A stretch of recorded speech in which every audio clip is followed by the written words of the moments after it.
అందరికీ ఆత్మీయుడు, నాకు కూడా ఆత్మీయుడే. చాలాసార్లు ఫోన్లో మేము గంటలు మాట్లాడుతూ ఉండేవాళ్ళం. అంటే సాధారణంగా ఒక ఇంటలెక్చువల్, అంటే ఈరోజు ఉపాధ్యాయులు ఇంటలెక్చువల్స్, దాన్ని ఆయన నిరూపించాడు. బహుశా నాకు తెలిసి ఆంధ్రప్రదేశ్ ఉమ్మడి రాష్ట్రంలో నేషనల్ ఎడ్యుకేషన్ పాలసీ 2020 ఎన్ఈపి 2020 అంటున్నాం కదా, దాని మీద ఎక్కువ వ్యాసాలు రాసింది శేషగిరి. ఏ యూనివర్సిటీ ప్రొఫెసర్లు కూడా రాయలేదు. శేషగిరి తర్వాత రమేష్ పట్నాయక్ అని ఒక ఆయన ఉన్నాడు, ఆయన కొన్ని బాగా రాశాడు. కాబట్టి ఆయన కేవలం ఇంటలెక్చువల్ కాదు, మంచి ఉపాధ్యాయుడు, సోషల్ యాక్టివిస్ట్. ఇవన్నీ ఒక వ్యక్తిలో ఉండటం, ఇన్ని గుణాలు, అది అంత తేలికైనటువంటి విషయం కాదు. ఇవాళ కార్ల్ మార్క్స్ జయంతి కూడా ఈరోజు, అంటే మార్క్స్ పుట్టినరోజు, శేషగిరి వర్ధంతి రోజు. మార్క్స్ కూడా అంతే. కార్ల్ మార్క్స్ మహామేధావి, మన అందరికీ తెలుసు. అదే సమయంలో మార్క్స్ యాక్టివిస్ట్ కూడా. ప్యారిస్ కమ్యూన్ అప్పుడు కీలక పాత్ర పోషించాడు మా కార్ల్ మార్క్స్. ఫస్ట్ ఇంటర్నేషనల్ని ఏర్పాటు చేశాడు. మార్క్స్ గురించి ఒక మాట చెప్పి నేను ముందుకు వస్తాను. కార్ల్ మార్క్స్ 1818 మే 5న పుట్టాడు. మే 5న 1848లో కమ్యూనిస్ట్ మేనిఫెస్టో రాశాడు, అంటే 30 ఏళ్ల వయసులో. 1883 మార్చి 14న చచ్చిపోయాడు. 1883 మార్చి 14న చచ్చిపోయాడు. ఆయన చనిపోయిన రోజు లండన్లో చనిపోయాడు. మీరు ఎప్పుడన్నా ఎవరన్నా లండన్ వెళ్తాం తటస్థిస్తే లండన్కి 1 గంట ప్రయాణంలో ఆయన సమాధి ఉంటుంది. చనిపోయిన రోజు మార్క్స్ 14 మంది ఆయన బాడీ దగ్గర ఉంది. కేవలం 14. ఆయన భార్య ఫ్రెడరిక్ ఏంగెల్స్ పేరు మీరు అందరు విని ఉంటారు. ఇంకా కొంతమంది ఆయన స్నేహితులు, కేవలం 14 మంది. 2018లో కార్ల్ మార్క్స్ 200వ జయంతి ఉత్సవాలు ప్రపంచవ్యాప్తంగా జరిగినాయి. అంటే ఆయన పుట్టిన 200 ఏళ్ల ఉత్సవాలు. ప్రపంచ జనాభా ఆ రోజుకు 2018 నాటికి 800 కోట్లు ఉంటే 400 కోట్ల మంది ఆయనకి నివాళులు అర్పించడం జరిగింది ఏదో ఒక రూపం. అంటే ఇది ఎందుకు చెప్తున్నానంటే, ఒక ఇంటలెక్చువల్ మార్క్స్, ఒక యాక్టివిస్ట్ మార్క్స్. ఈరోజు శేషగిరి చనిపోయి 4 ఏళ్ళు అయింది. ఇంకా అనేక సంవత్సరాలు శేషగిరి గుర్తుండేలాగా మనం శేషగిరి విజ్ఞాన కేంద్రాన్ని కూడా నిర్మించుకుంటున్నాం. దానిలో కూడా మన అందరం పనిచేసి శేషగిరిని ఎప్పటికీ గుర్తుండేలాగా మన అందరం కూడా ఆ విజ్ఞాన కేంద్రం ద్వారా చేయాలని చెప్పేసి ఈ సందర్భంగా మీ అందరికీ విజ్ఞప్తి చేస్తున్నాను. ఈరోజు ఈ టాపిక్ని నేనే ఎంచుకున్నాను. ఎందుకంటే ఇంతకుముందు కూడా రాజ్యాంగం గురించి నేను మాట్లాడాను. ఈరోజు నేను పెట్టిన టాపిక్ మన ఈ స్మారక ఉపన్యాసానికి మనం అనుకున్నది ఇండియన్ ఫెడరలిజం అండ్ ఛాలెంజెస్, భారత సమాఖ్య విధానం. తెలుగులో సమాఖ్య అంటాం, ఇంగ్లీష్లో ఫెడరలిజం అంటే కొన్ని ఇష్యూస్ ఇప్పుడు ముందుకు వచ్చింది, అందుకని ఆ టాపిక్ని ఎంచుకోవడం. శేషగిరికి కూడా అది చాలా ఇంట్రెస్ట్ ఉన్న టాపిక్. యాక్చువల్గా ఎన్ఈపి 2020లో కూడా ఫెడరలిజంతో ముడిపడినటువంటి అనేక అంశాలు. అందుకని నేను ఇప్పుడు 12-14 నిమిషాలు అయింది, ఒక 40 నిమిషాలు మాట్లాడతాను. మరి చాలా దూరం నుంచి వచ్చాను, అంతసేపు అన్నా మాట్లాడకపోతే కుదరదు. సో మొదటి విషయం ఏంటంటే, ఇక్కడ ఉన్న వాళ్ళందరం గుర్తుపెట్టుకోవాల్సింది, భారతదేశాన్ని సమాఖ్య దేశంగా చేయాలా, ఏకకేంద్ర దేశంగా చేయాలని ఒక పెద్ద చర్చ జరిగింది రాజ్యాంగ పరిషత్. సమాఖ్య దేశం అంటే ఏంటి? కేంద్రం ఉంటుంది, రాష్ట్రాలు ఉంటాయి. కేంద్రానికి కొన్ని అధికారాలు, రాష్ట్రాలకి కొన్ని అధికారాలు రాజ్యాంగంలోనే పంచి ఇవ్వాలి. రాజ్యాంగమే పంచాలి, ఈ అధికారాలు నీవి, ఈ అధికారాలు. అది ఫెడరలిజం యొక్క లక్షణం. Division of powers between centre and states by the constitution. అదే ఏకకేంద్ర రాజ్యాంగం అనుకోండి, అధికారాలన్నీ కేంద్రం దగ్గరే ఉంటాయి. ఇప్పుడు బ్రిటన్ ఉంది, బ్రిటన్ ఏకకేంద్ర రాజ్యాంగం, యూనిటరీ స్టేట్ అంటే అక్కడ అధికారాలన్నీ బ్రిటిష్ కేంద్ర ప్రభుత్వం దగ్గరే ఉంటాయి. మన దేశంలో అలా ఉండక వీళ్ళు. కాబట్టి మన దేశం సమాఖ్య రాజ్యాంగంగా, ఫెడరల్ రాజ్యాంగంగా ఉండాలని రాజ్యాంగ నిర్మాతలు భావించారు. దానికి 2 ఉదాహరణలు. రాజ్యాంగంలో వెరీ ఫస్ట్ ఆర్టికల్ మొదటి ఆర్టికల్, రాజ్యాంగం తెరవంగానే ఆర్టికల్స్ ఉంటాయి తెలుసు కదండి. వెరీ ఫస్ట్ ఆర్టికల్ ఏం చెప్పింది? India known as Bharat is a union of states. India known as Bharat is a union of states. భారతదేశం అని పిలువబడే ఇండియా లేకపోతే ఇండియా అని పిలువబడే భారతదేశం రాష్ట్రాల యూనియన్ అని. అంటే దాని అర్థం ఏంటంటే భారతదేశంలో రాష్ట్రాలు ఉంటాయి, రెండో పక్క కేంద్రం ఉంటుంది. అంతేకాదు రాజ్యాంగం 7వ షెడ్యూల్లో అధికార విభజన చేశారు. కేంద్ర జాబితా, రాష్ట్ర జాబితా, మూడోది ఉమ్మడి జాబితా. మీలో చాలామంది అది ఉంటారు. కేంద్ర జాబితాలో 97 అంశాలు పెట్టారు. ఆ 97 అంశాల మీద చట్టాలు చేసే అధికారం కేంద్రానికి ఇచ్చింది రాజ్యాంగం. రాష్ట్ర జాబితాలో 66 అంశాలు పెట్టారు. ఉమ్మడి జాబితాలో 47 అంశాలు పెట్టారు. ఉమ్మడి జాబితాలో ఇద్దరు చట్టాలు చేయొచ్చు. ఉదాహరణకి విద్య ప్రస్తుతం ఏ జాబితాలో ఉంది? ఉమ్మడి జాబితాలో ఉంది. విద్య మీద ఇద్దరు చట్టాలు చేయొచ్చు. అయితే విద్య మీద కేంద్రం ఏం చేయాలన్నా రాష్ట్రాలకు సంప్రదించాలి. అది మెయిన్ పాయింట్. ఉమ్మడి జాబితాలో ఉంది కదా. కాబట్టి రాజ్యాంగం చాలా స్పష్టంగా అధికారాల విభజన చేసింది. Division of powers between centre and states చేసింది. అంతేకాదు భారతదేశంలో 2 ఫేమస్ కేసులు ఉన్నాయి. మీలో కొంతమంది ఎవరన్నా రాజ్యాంగం చదివి ఉంటే వింటారు. 1973లో సుప్రీంకోర్టు ముందుకి Kesavananda Bharati versus State of Kerala అనే ఒక కేసు వచ్చి, బహుశా భారత సుప్రీంకోర్టు ఈ 75 ఏళ్లలో కొన్ని వేల తీర్పులు ఇచ్చుంటే అందులో అత్యున్నతమైన తీర్పు కేశవానంద భారతి కేసు. కేశవానంద భారత కేసులో supreme court what is the basic structure of the constitution, రాజ్యాంగం యొక్క మౌలిక స్వరూపం అంటే ఏమిటి అని నిర్వచించింది. This is the basic structure of the constitution. ఈ బేసిక్ స్ట్రక్చర్లో ఫెడరలిజం ఉంటుంది, సెక్యులరిజం ఉంటుంది, ఇండిపెండెంట్ జ్యుడిషియరీ ఉంటుంది, సుప్రమసీ ఆఫ్ ద కాన్స్టిట్యూషన్ ఉంటుంది, పార్లమెంటరీ డెమోక్రసీ 5 అంశాలు చెప్పి.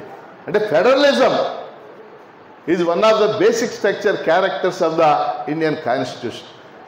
ఫెడరలిజం అనేది భారత రాజ్యాంగ మౌలిక లక్షణాల్లో ఒకటి అని సుప్రీంకోర్టు స్పష్టంగా చెప్పింది. 1994లో కేసు జరిగింది. SR Bommai versus Union of India. SR Bommai అని ఆయన కర్ణాటక ముఖ్యమంత్రిగా చేశాడు. ఆయన ప్రభుత్వాన్ని అన్యాయంగా రద్దు చేసింది అప్పుడున్నవాడు. ఆయన సుప్రీంకోర్టులో కేసు వేశాడు. ఆ కేసులో కూడా సుప్రీంకోర్టు స్పష్టంగా federalism one of the basic character of the Indian constitution అని చెప్పి. సో నేను చెప్పదలుచుకున్న మొదటి అంశం ఏంటంటే, మీకు సమాఖ్య విధానం అనేది భారత రాజ్యాంగ మౌలిక లక్షణాల్లో ఒకటి. సమాఖ్య విధానం సక్రమంగా పనిచేసినంత కాలమే భారతదేశం సమైక్యంగా ముందుకెళ్తుంది. అది కనుక దెబ్బతింటే భారతదేశ సమైక్యతే దెబ్బతినే పరిస్థితి ఉంటుంది. ఇది మనం అర్థం చేసుకోవాలి. అయితే ఇప్పుడు ఎందుకు ఈ టాపిక్ పెట్టాం? భారత సమాఖ్య యొక్క అధికారాలను హరించటానికి అప్పుడప్పుడు ప్రయత్నాలు జరుగుతూ ఉంటాయి. అధికారాలు ఎవరు హరిస్తారు? కేంద్రం హరిస్తూ ఉంటుంది. రాష్ట్రాల హక్కుల మీద దాడి చేయడానికి కేంద్రం ప్రయత్నిస్తూ ఉంటుంది. గతంలో మీకు తెలుసు, ఇందిరాగాంధీ ప్రైమ్ మినిస్టర్గా ఉన్నప్పుడు ఆవిడ చాలా తెలుసు కదా ఇందిరాగాంధీ గురించి మీకు. ఆవిడ మహానాయకురాలు. అనేక సందర్భాల్లో రాష్ట్రాల హక్కులు హరించడానికి ఆవిడ ప్రయత్నం చేసి, ముఖ్యంగా 1980, 82, 83 ఆ ప్రాంతాలు. ఆ టైంలో రాష్ట్రాల ముఖ్యమంత్రులు బెంగాల్లో జ్యోతి బాసు, కేరళలో ఈకే నైనార్, ఆంధ్రప్రదేశ్లో ఎన్టీ రామారావు, కర్ణాటకలో రామకృష్ణ హెగ్డే, వీళ్ళందరూ ఓ మీటింగ్ పెట్టుకుని భారతదేశంలో ఒకే పార్టీ పరిపాలించే రోజులు పోయినాయి, మాకు ఈ హక్కులు కావాల్సిందే అని పెద్ద పోరాటం చేశారు. అంటే ఎన్టీ రామారావు అయితే మరీ ఎక్స్ట్రీమ్కి వెళ్ళాడు. మీకు అందరికి గుర్తుండదు, మీలో పెద్దవాళ్ళకి తెలిసి ఉంటుంది. ఎన్టీ రామారావు అన్నాడు తెలుసా? కేంద్రం మిథ్య, మేమే వాస్తవం అన్నారు. కేంద్రం ఎక్కడుంది? కానీ మరి రాష్ట్రాలు ఉన్నాయి, రాష్ట్రాలకు రాజధానులు ఉన్నాయని చెప్పాడు. అంత కోపం అనమాట ఆ రోజుల్లో ఆయన. అంటే నా పాయింట్ ఇక్కడ, కేంద్రం తమ హక్కులు హరించడానికి ప్రయత్నించినప్పుడు రాష్ట్రాలు ఉద్యమం చేసేసి పోరాటం చేసి, ఇందిరాగాంధీ అంతటి ఆవిడ కేంద్ర రాష్ట్ర సంబంధాల్లో మార్పులు రావడానికి సర్కారియా కమిషన్ అనేసి ఆ కమిషన్ కొన్ని మార్పులు తెచ్చి రాష్ట్రాలకు ఇంకా ఎక్కువ అధికారాలు ఇచ్చేటట్టు చేసి ఇది చరిత్ర. అది ఇప్పుడు ఎందుకు మనం ఇది మాట్లాడుతున్నాం? ఇప్పుడు లేటెస్ట్గా ఈ 10 ఏళ్లలో 2014, 2025 ఈ 10-11 ఏళ్ళు రాష్ట్రాల హక్కులు హరించడానికి పెద్ద ఎత్తున ప్రయత్నాలు జరుగుతాయి. ఒక 6 అంశాలు మీ దృష్టికి తెస్తాను. 1, 2, 3, 4, 5. మొదటి అంశం జిఎస్టీ. జిఎస్టీ అనేది అసలు రాజ్యాంగం లేదు. ఇప్పుడు మనందరం కడుతున్నాం కదా GST, goods and services tax. రాజ్యాంగంలో కొన్ని రకాల పన్నులు వేసి వసూలు చేసుకునే అధికారం కేంద్రానికి ఇచ్చింది రాజ్యాంగం. ఉదాహరణకి ఇన్కమ్ ట్యాక్స్, ఉదాహరణకి కార్పొరేట్ ట్యాక్స్, ఉదాహరణకి ఎక్సైజ్ ట్యాక్స్. ఇవన్నీ కూడా కొన్ని రకాల పన్నులు రాష్ట్రాలకు ఇచ్చింది. నరేంద్ర మోడీ ప్రభుత్వం మీ అందరికీ తెలుసు ఈ పన్నులన్నింటినీ యూనిఫై చేసేసి జిఎస్టీ అనే ట్యాక్స్గా ముందుకు తీసుకొచ్చి వాస్తవంగా జిఎస్టీ వల్ల గత 6 ఏళ్లలో రాష్ట్రాలకి 3 లక్షల కోట్ల నష్టం జరిగింది. 3 లక్షల కోట్లు. ఒక మన ఆంధ్రప్రదేశే 30,000 కోట్లు నష్టపోయింది. మనం చాలామందిని మనం ఇక్కడ ఉన్న ఉపాధ్యాయులు ఎక్కువ మంది ఉన్నారు కాబట్టి మన డిఎల్ రాలేదు, బకాయిలు రాలేదు, పిఆర్సీ రాలేదు, అది రాలేదు, ఇది రాలేదు, మనం దెబ్బలాడుతున్నాం. వాస్తవంగా కేంద్రం నిధులు ఇవ్వటానికి ఇవి మనకు అమలు చేయడానికి సంబంధం. మొన్న ఏమన్నాడు పయ్యావుల కేసు మొన్న శాసనమండలి సమావేశాలు, శాసనసభ సమావేశాల్లో వీటి మీద ప్రశ్నలు వేస్తే ఆయన ఓ పెద్ద పవర్ పాయింట్ ప్రజెంటేషన్ చేశాడు. ఆ పవర్ పాయింట్ ప్రజెంటేషన్ సారాంశం ఏంటంటే రాష్ట్ర ప్రభుత్వానికి 1,00,000 కోట్ల ఆదాయం వస్తుంది. మన బడ్జెట్లో 2 లక్షల కోట్లు ఉన్నా ఆదాయం వచ్చేది ఎంత? 1,00,000 కోట్లు. రాష్ట్ర ప్రభుత్వ ఉద్యోగులు వీళ్ళ పెన్షన్లు ఇవన్నీ కలిసి 99,000 కోట్లు అవుతుంది. ఇక మేము ఇస్తాం అని అర్థమైంది. ఇక్కడ మనం డిమాండ్ చేయాల్సింది ఏంటి? నీ 1,00,000 కోట్లు ఓకే, కానీ నువ్వు కేంద్రం నుంచి రాబట్టగలుగుతున్నావా? కేంద్రం అనేక నిధులు ఇవ్వాలి, రాబట్టగలుగుతున్నామా? మనం ఫైనాన్స్ కమిషన్ అనేక రికమెండేషన్ చేసింది, రాబట్టగలుగుతున్నాము మనం? వీటన్నిటిని మించి జిఎస్టీ వాటాలో మనం రాబట్టగలుగుతున్నాం మనం? ఇప్పుడు ఉదాహరణకి 14వ ఆర్థిక సంఘం మొత్తం వసూలు అయ్యేటటువంటి పన్నుల్లో 42% రాష్ట్రాలకు ఇవ్వాలని చెప్పింది. కానీ 39% ఇచ్చారు. శాతం 3% తేడాగా కనపడుద్ది. కానీ ఆ 3% విలువ 3 లక్షల కోట్లు. అంటే ఆర్థిక పరంగా రాష్ట్రాలు ఇవాళ చాలా ఇబ్బందుల్లో ఉన్నాయి.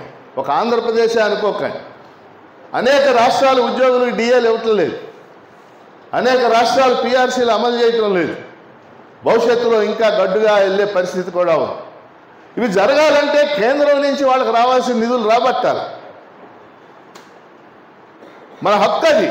కానీ రాబట్టే పరిస్థితి వాళ్ళ రాష్ట్ర ప్రభుత్వాల దగ్గర లేదనేది మనకు కనపడుతుంది. ఆ విధంగా ఆర్థిక పరంగా రాష్ట్రాల హక్కులు హరించబడతా ఉన్నాయి. ఇది మొదటి అంశం మీకు చెప్పదలుచు. రెండోది ఇందాక మనం మాట్లాడుకున్నాం NEP 2020 అని. శాసగిరి రాసిన ఈ పుస్తకంలో మ్యాక్సిమం ఆర్టికల్స్ NEP మీదే ఉంది. విద్య వాస్తవంగా రాష్ట్ర జాబితాలో ఉండేది రాజ్యాంగం అమల్లోకి వచ్చినాం. 1976లో దాన్ని అప్పుడు ఇందిరాగాంధీ ప్రైమ్ మినిస్టర్ ఉమ్మడి జాబితాలోకి తీసుకొచ్చింది. ఇప్పుడు విద్య ఏ జాబితాలో ఉంది? ఉమ్మడి జాబితాలో. ఒక ప్రధానమైన జాతీయ విద్యా విధానం ప్రకటించేటప్పుడు దాన్ని రాష్ట్రాలతో చర్చించాలి. ఎందుకంటే రాష్ట్రాలు కూడా స్టేక్ హోల్డర్స్ అందులో. ఇప్పుడు NEP 2020 2020 జూలై 29న క్యాబినెట్ ఆమోదించింది, కేంద్ర క్యాబినెట్. ఎవరితో చర్చించారు? ఏ రాష్ట్రంతో చర్చించారు? ఆ టైంలో మన రాష్ట్ర విద్యామంత్రి ఆదిమూలపు సురేష్, మీరందరూ ఆయన పేరు గుర్తుండి ఉంటారు, మర్చిపోయారా? గుర్తుందా? ఆదిమూలపు సురేష్. ఆయన ఒక అమాయక విద్యామంత్రి. ఆయన అడిగాను, అన్నా నిన్న కేంద్రం కొత్త విద్యా విధానాన్ని ఆమోదించింది, రాష్ట్రాలతో చర్చించాలా? మీతో ఎప్పుడన్నా చర్చించారా? పిలిచి కేంద్ర మానవ వనరుల శాఖ మంత్రి అంటే అది ఏమీ లేదన్నా, అది చర్చించరు అంత. ఏ రాష్ట్రంతో చర్చించలేదు, ఏ రాష్ట్రంతో కూడా చర్చించలేదు. చర్చించకుండా NEP 2020 ప్రకటించేశారు. ఇది ఫెడరలిజానికి విరుద్ధం. అందుకని ఇప్పుడు ఏమన్నాడు స్టాలిన్, తమిళనాడు ముఖ్యమంత్రి స్టాలిన్, మేము NEP 2020ని అమలు చేయమన్నాడు. వెంటనే కేంద్ర విద్యామంత్రి ఆయన ఏమన్నాడు, అయితే మీకు సర్వశిక్ష అభియాన్ నిధులు రిలీజ్ చేయమన్నాడు. ఇదంతా చర్చ జరుగుతుంది, మీరు ఫాలో అవుతున్నారో లేదో నాకు తెలుసు. అంటే ఒక ఛాలెంజ్ జరుగుతుంది. అలా కేరళ కూడా మేము అమలు చేయమని చెప్పి NEP 2020 అందులో ఏముంది మంచి ఏంటి చెడు తర్వాత. బట్ ఇది జగన్ తమిళనాడు గవర్నర్ పేరు ఎవరైనా విన్నారా మీరు? అంటే వినదగ్గ గొప్ప పేరేం కాదు, మీరు ఫాలో అవుతున్నారో లేదు తెలుసుకోవటం. ఆయన పేరు రవి. తమిళనాడు అసెంబ్లీ ఆమోదించిన 15 బిల్లుల్లో 10 బిల్లులు ఆయన దగ్గర ఆపేసుకున్నాడు నెలల తరబడి. ఒక 5 బిల్లుల్ని రాష్ట్రపతికి పంపించాడు. ప్రభుత్వం అడిగింది అనుకోండి, రాష్ట్రపతికి పంపాను, ఆవిడ ఆమోదం తెలపాలా, ద్రౌపది ముర్ము అని చెప్తూ ఉంది. ఇలా నెలల తరబడి బిల్లులు ఆమోదించేది. బిల్లు తెలుసు కదా మీకు, గవర్నర్ ముద్ర అయిపోకుండా అది చట్టం కాదు. అలా కేరళలో కూడా, కేరళలో పినరాయి విజయన్ గవర్నమెంటు, అక్కడ గవర్నరు అనేక బిల్లుల్ని ఆపేశాడు. బెంగాల్లో ఆపేశాడు. బెంగాల్లో మమతా బెనర్జీ కావచ్చు, అది మీకు ఇష్టం లేకపోవచ్చు ఆవిడంటే, కానీ బిల్లుల్ని ఆమోదించకపోతే ఎట్లా కుదురుద్ది? ఎందుకంటే మీరు గుర్తుపెట్టుకోండి, మనకు కూడా కొంతమందికి గవర్నర్ ఆపితే ఆయనకి అధికారం లేదని. మనది పార్లమెంటరీ ప్రజాస్వామ్యం. పార్లమెంటరీ ప్రజాస్వామ్యంలో నిజమైన అధికారాలు కేంద్రంలో ప్రధానమంత్రి నాయకత్వాన్ని ఉండే మంత్రిమండలికి ఉంటాయి, రాష్ట్రంలో ముఖ్యమంత్రి నాయకత్వాన్ని ఉండే మంత్రిమండలికి ఉంటాయి. అక్కడ రాష్ట్రపతి, ఇక్కడ గవర్నర్ కూడా వాళ్ళు కేవలం గౌరవప్రదమైన పదవులు మాత్రమే. రాజ్యాంగం అందుకు సృష్టించింది. దీని మీద స్టాలిన్ సుప్రీంకోర్టులో కేసు వేశారు. సుప్రీంకోర్టు ఖచ్చితంగా 20 రోజుల క్రితం ఓ చారిత్రాత్మకమైనటువంటి తీర్పు చెప్పింది. గవర్నర్లకి బిల్లులను ఆపే హక్కు లేదు, ఈ బిల్లులన్నీ ఆమోదం పొందినట్టే అని ప్రకటించి. హిస్టారికల్ జడ్జిమెంట్ అని, హిస్టారికల్, నా దృష్టిలో హిస్టారికల్ జడ్జి. ఈ బిల్లులన్నీ ఆమోదం పొందినట్టే, నువ్వు సంతకం కూడా పెట్టక్కర్లేదని. దాని మీద విపరీతమైన వ్యాఖ్యానాలు. ఇప్పుడు ఉపరాష్ట్రపతిగా ఉన్నటువంటి జగదీప్ ధనకర్ అని చెప్పేసి ఆడు ఒక ఎక్స్ట్రీమిస్ట్ ఫెలో. ఆయన సుప్రీంకోర్టుకి అన్ని అధికారాలు ఉన్నాయా, ఇన్ని అధికారాలు ఉన్నాయా అని ఆయన మాట్లాడుతారు. మీరందరూ గుర్తుపెట్టుకోండి, ప్రభుత్వం అంటే 3 అంగాలు: ఎగ్జిక్యూటివ్, లెజిస్లేచర్, మూడోది జ్యుడిషియల్. కార్యనిర్వాహక వర్గం శాసన నిర్మాణ శాఖ, న్యాయశాఖ. కార్యనిర్వాహక వర్గం అంటే మంత్రి మండలి, రాష్ట్రపతి కార్యనిర్వాహక వర్గం, పార్లమెంట్ శాసన నిర్మాణ శాఖ, సుప్రీంకోర్టు న్యాయశాఖ. అదే రాష్ట్రంలో కూడా ఏ దేశంలో అయినా ఇదే పద్ధతి. ఇప్పుడు అమెరికా ఉందనుకోండి, అమెరికాలో కార్యనిర్వాహక వర్గం ఎగ్జిక్యూటివ్ అంటే ప్రెసిడెంట్, శాసన నిర్మాణ శాఖ అంటే అమెరికన్ కాంగ్రెస్, అమెరికాలో పార్లమెంటుని కాంగ్రెస్ అని. అలాగే న్యాయశాఖ అంటే American supreme court. Checks and balances work out అవుతూ ఉంటాయి.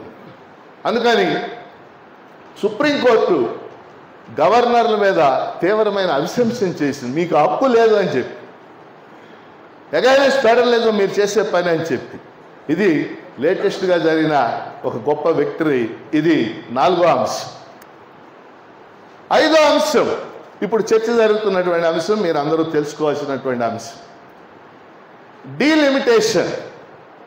డీలిమిటేషన్ ఈ మాట విన్నారు కదా? ఏమిటి డీలిమిటేషన్ అంటే? నియోజకవర్గాలు, మనకు నియోజకవర్గాలు ఉంటాయి, లోక్సభ నియోజకవర్గాలు, శాసన నియోజకవర్గాల పెంపుదల, లేక నియోజకవర్గాల సరిహద్దులు మార్చడం, లేక నియోజకవర్గాల రిజర్వేషన్లు మార్చడం, ఇదంతా డీలిమిటేషన్ అంట. బేసిక్గా నియోజకవర్గాల సంఖ్యని పెంచడం. ఇక్కడ క్లుప్తంగా 3-4 పాయింట్స్ మీకు అర్థమయ్యేటట్టు చెప్తాను. ప్రపంచంలో ఏ దేశంలో అయినా చట్టసభలు ఉంటాయి, జనాభా ఆధారంగా సీట్ల సంఖ్య పెంచడం అనేది ఉంటుంది. కానీ కొన్ని దేశాల్లో పాత నెంబరే ఉంటుంది. ఇప్పుడు అమెరికా ఉంది, అమెరికాలో పార్లమెంటుని కాంగ్రెస్ అంట. కాంగ్రెస్లో ఎగువ సభ పేరు సెనేట్, సెనేట్ సభ్యుల సంఖ్య 100. ఎంత? 50 రాష్ట్రాలు, 50 × 2 100. 100 ఏళ్ల క్రితం 100, ఇప్పుడు కూడా 100. ఏం మార్పు లేదు. దిగువ సభ పేరు అమెరికాలో హౌస్ ఆఫ్ రిప్రజెంటేటివ్స్, అంటే ప్రతినిధుల సభ. 435 దాని సభ్యుల సంఖ్య. 100 ఏళ్ల క్రితం 435, ఇప్పుడు కూడా 435. 100 ఏళ్ల క్రితం అమెరికా జనాభా 10 కోట్లు, ఇప్పుడు అమెరికా జనాభా 33 కోట్లు. అంటే వాళ్ళు రాజ్యాంగంలోనే ఏం పెట్టుకున్నారంటే జనాభా పెరిగినా ఏం పెరిగినా సంఖ్య మాత్రం ఇదే ఉండాలి అని పెట్టి. మన దేశానికి వస్తే మన దేశంలో 2 సభలు, రాజ్యసభ, లోక్సభ. రాజ్యసభ దగ్గర రాజ్యాంగం ఏం చెప్పిందంటే 250 సీట్లు ఉన్నాయి, 238 మందిని శాసనసభ్యులు ఎన్నుకుంటారు, 12 మందిని రాష్ట్రపతి నామినేట్ చేస్తారు. 1950లోనూ 250, 2025లో కూడా 2. అంటే రాజ్యసభ సీట్ల సంఖ్యలో మార్పు ఉండదు రాజ్యాంగం చెప్పేసి. ఇప్పుడు చెప్పేది మీరు జాగ్రత్తగా అర్థం చేసుకో. లోక్సభకు వచ్చేసరికి రాజ్యాంగం ఏం చేస్తుందంటే జనాభా లెక్కలు జరిగిన ప్రతి 10 ఏళ్లకు ఒకసారి, భారతదేశంలో 10 ఏళ్లకు ఒకసారి జనాభా లెక్కలు జరుగుతాయి తెలుసు. 1881లో తొలి జనాభా లెక్కలు జరిగినాయి. 81, 91, 1901, 1911, 21, 31, 41, 51, 61, 71, 81, 91, 2001, 2011. 2011 చివరి జనాభా లెక్కలు. ఇప్పుడు 2021 కరోనా వల్ల జరగదు. రాజ్యాంగం ఏం చెప్పిందంటే లోక్సభలో ప్రతి జనాభా లెక్కలు 10 ఏళ్లకు జరిగాక డీలిమిటేషన్ జరగాలి అని చెప్పి. అర్థమైంది కదా మీకు మాట?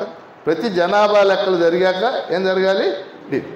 1951 జనాభా లెక్కలు జరిగింది అంటే రాజ్యాంగం అమల్లోకి వచ్చే తొలి డీలిమిటేషన్ చేసి 494 సీట్లు లోక్సభలో నిర్ణయించి 494. 1961 జనాభా లెక్కలు జరిగినాయి, డీలిమిటేషన్ చేశారు, 522 సీట్లు లోక్సభలో నిర్ణయించి 494, 522 అయింది. 1977 జనాభా లెక్కలు జరిగినాయి, 71 జనాభా లెక్కలు చేశారు, డీలిమిటేషన్ జరిగింది, 543 సీట్లు అని నిర్ణయించి. ఇప్పుడు లోక్సభలో ఎన్ని సీట్లు ఉన్నాయి? 543. ప్రస్తుత లోక్సభలో ఇప్పుడు పనిచేస్తున్న లోక్సభలో 543 సీట్లు ఉన్నాయి. ఈ 71లో నిర్ణయించారు. యూపీలో 80 సీట్లు ఉన్నాయి, బీహార్లో 40 ఉన్నాయి, రాజస్థాన్లో 25 ఉన్నాయి, మధ్యప్రదేశ్లో 29 ఉన్నాయి, తమిళనాడులో 39 ఉన్నాయి, కర్ణాటకలో 28 ఉన్నాయి, కేరళలో 20 ఉన్నాయి, ఆంధ్ర ఉమ్మడి రాష్ట్రంలో 42 ఉన్నాయి. అంటే ఊరికి సుమారుగా మీకు చెప్పాలి. 71 నుంచి 2001, 71, 81, 91 డీలిమిటేషన్ జరగాలి కదా.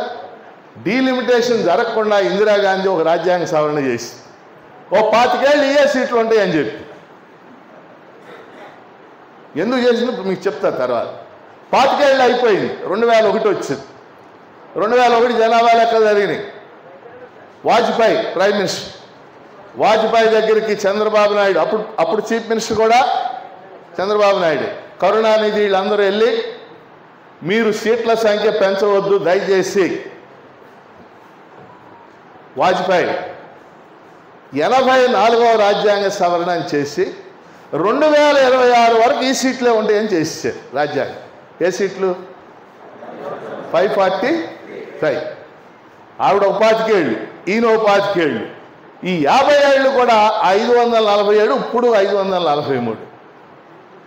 ఆ రాజ్యాంగ సవరణ కాల పరిమితి అయిపోయి ఇప్పుడు 2026లో డీలిమిటేషన్ చేయాల్సి వస్తుంది. అంటే నెక్స్ట్ ఇయర్, ఇంకెంత 6 నెలలు. ఏం జరిగింది ఇక్కడ? ఇది మీరు జాగ్రత్తగా అర్థం చేసుకోవాలి. 71, 81, 91, 2001, 40, 50 ఏళ్లలో ఏం జరిగిందంటే ఉత్తరాది రాష్ట్రాల్లో వీటిని బీమారు స్టేట్స్ అంటారు. బీమారు, BIMARU, బీహార్, మధ్యప్రదేశ్, రాజస్థాన్, ఉత్తరప్రదేశ్, వీటిని బీమారు స్టేట్స్ అంటారు ముద్దుగా. ఈ రాష్ట్రాల్లో ఈ 40, 50 ఏళ్లలో ఇప్పుడు కూడా జనాభా విపరీతంగా పెరిగింది. జనాభా విపరీతంగా పెరిగి. ఏమిటి దానికి కారణం? దానికి కారణం అక్కడున్న వెనుకబాటుతనం, అక్షరాస్యత తక్కువగా ఉండటం, విద్య లేకపోవటం. అవన్నీ లేకపోవడం వల్ల వాళ్ళ కుటుంబ నియంత్రణలు పాటించకపోవటం, జనాభా విస్తృతంగా పెరిగిపోయింది. ఇదే 40 ఏళ్లలో దక్షిణాది రాష్ట్రాలైన కర్ణాటక, కేరళ, ముఖ్యంగా కేరళ, కర్ణాటక, తమిళనాడు, ఆంధ్రప్రదేశ్లో అక్షరాస్యత పెరగటం, విద్య పెరగటం, అభివృద్ధి కొంత జరగటం, దీనివల్ల కుటుంబ నియంత్రణ అమలు చేయటం, దీనివల్ల జనాభా ఏమైంది రాష్ట్రాల్లో? కంట్రోల్ అయిపోయింది. ఇప్పుడు సమస్య అర్థమైందా మీకు? సమస్య అర్థమైంది కదా మీకు? అంటే ముఖ్యమంత్రులు కనమంటే కనటం, వద్దంటే మానేయటం ఉండదు. చంద్రబాబు నాయుడు మొన్న కనవన్నాను, ఇప్పుడు కనొద్దు, మొన్న కనొద్దన్నాను, ఇప్పుడు కనండి అంటున్నాను. మొన్న మీ విజయనగరం ఎంపీ కూడా ఎక్కడో 3వ పిల్లోడు పుడితే వెళ్ళి బహుమతి ఇచ్చి వచ్చే. పాలకులు కనమంటే కంఠం, వద్దంటే మానేయటం ఉండదు. సామాజిక ఆర్థిక పరిస్థితులను బట్టి కంఠం పెంచడం ఇదంతా కూడా ఉంటుంది. అవునా కదా? మీరు చంద్రబాబు నాయుడు ఆయన కనమన్నానికి అంటారా ఏంది? కాదు కదా.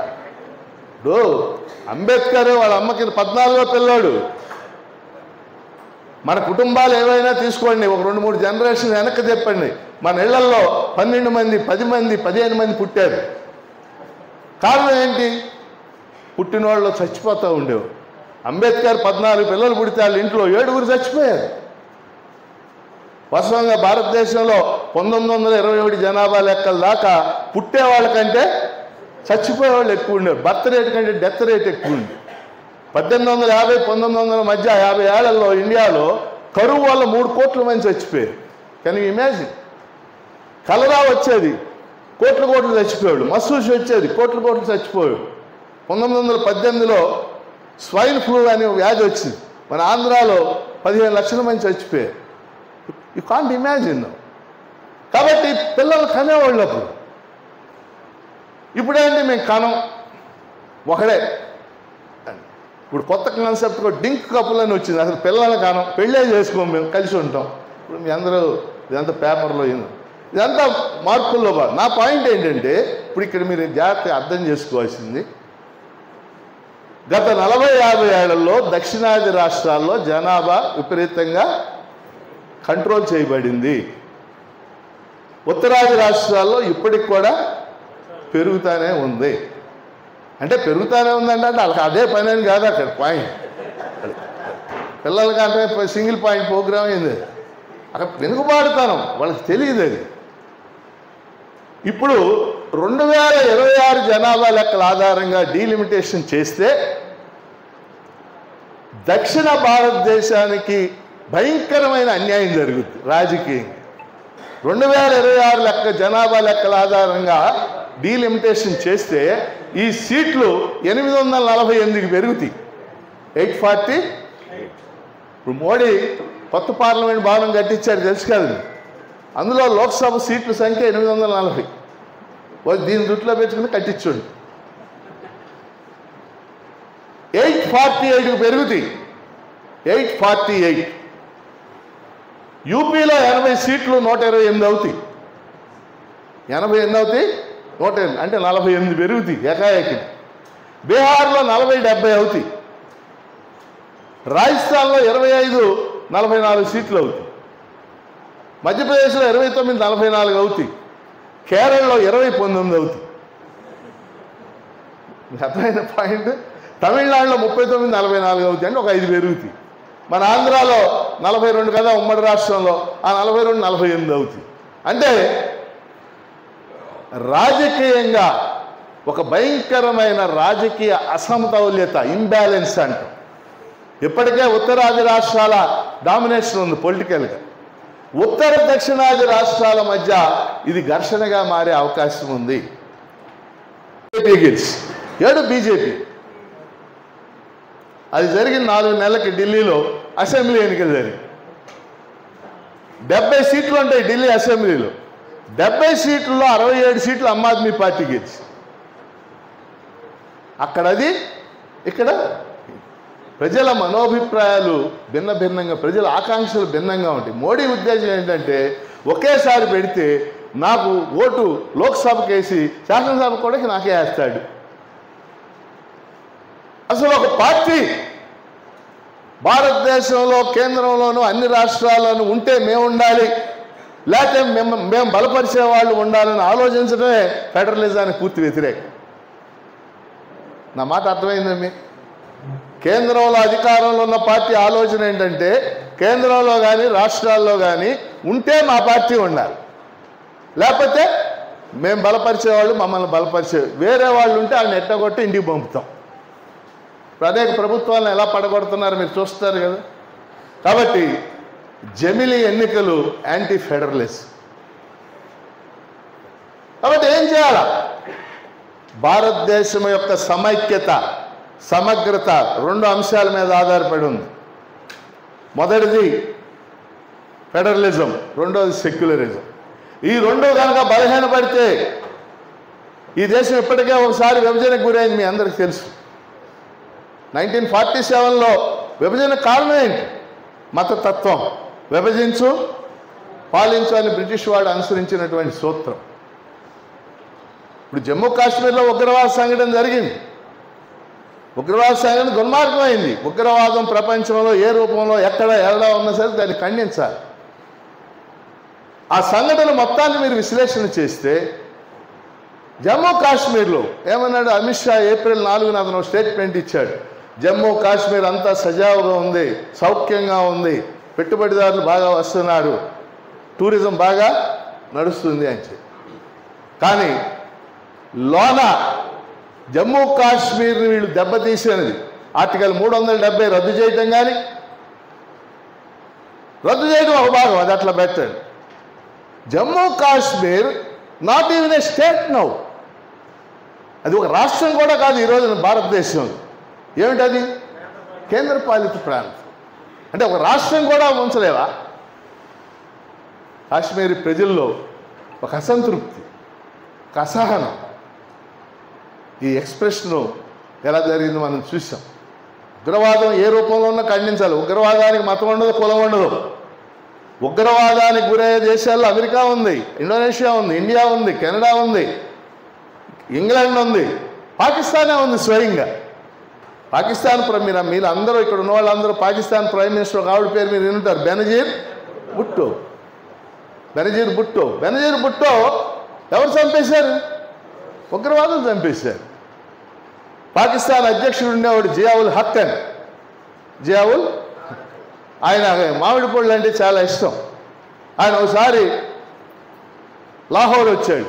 లాహోర్లో విమానం ఎక్కుతున్నాడు. ఓ మామిడి పళ్ళ బుట్ట ఆయన విమానంలో పెట్టారు. ఆ మామిడి పళ్ళ బుట్ట అడుగున RDX పెట్టారు. విమానం అలా లేచింది, పేల్చాడు. ఆయన ఒక 50 ముక్కలు అయ్యాడు, విమానం ఒక 600 ముక్కలయ్యాడు. ఉగ్రవాదులే పేల్చింది.